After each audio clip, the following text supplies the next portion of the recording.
Dhamangaon railway परिसरातून समाजातील एक सक्रिय आणि महत्त्वाचे व्यक्तिमत्व सामाजिक कार्यकर्ते अनिल वहिले यांचा रेल्वे अपघातात निधन झाले आहे। ही बातमी समोर आल्यानंतर संपूर्ण शहरात आणि परिसरात शोककळा पसरली आहे। धामणगावातील सुप्रसिद्ध सामाजिक कार्यकर्ते अनिल वहिले यांचा रेल्वेने कटून दुर्दैवी मृत्यू झाल्याची हृदयद्रावक घटना समोर आली आहे।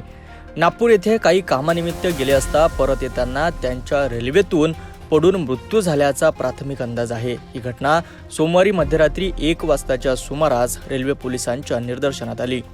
माहिती मिळताच रेल्वे पोलिसांनी तात्काळ दत्तापूर पोलिसांना याची माहिती दिली। त्यानंतर रात्रीच रेल्वे पोलीस आणि दत्तापूर पोलीस घटनास्थळी पोहोचले। मृत व्यक्तीच्या खिशात मिळालेल्या आधार कार्ड आणि वीज बिलामुळे त्यांची ओळख अनिल वाहिले राहणार पुष्करणा नगर धामणगाव अशी पटली। पोलिसांनी तात्काळ पंचनामा करून मृतदेह धामणगाव रेल्वे येथील ग्रामीण रुग्णालयात शवविच्छेदनासाठी आणला।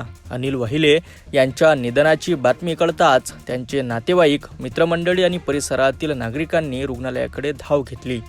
रेल्वे सहाय्यक पोलीस निरीक्षक रमेश वाघमारे आणि त्यांच्या टीमसह दत्तापूर पोलीस स्टेशनचे ठाणेदार गिरीश तादोडे, नवरात खेडेकर, झटाले आणि इतर पोलीस कर्मचाऱ्यांनी तसेच सुभाष कुचेरिया यांनी मृतदेह उचलून ग्रामीण रुग्णालयात आणण्यात मोलाची मदत केली।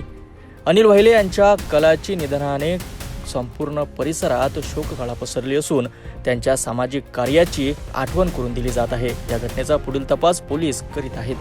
अनिल वहिले यांच्या निधनाने धामणगाव परिसरात एक समर्पित सामाजिक कार्यकर्ता गमावला आहे। त्यांच्या आत्म्यास शांती मिळो हीच प्रार्थना। या दुर्दैवी घटनेबद्दल आर्थिक माहिती मिळाल्यास आम्ही तुम्हाला नक्कीच कळवू।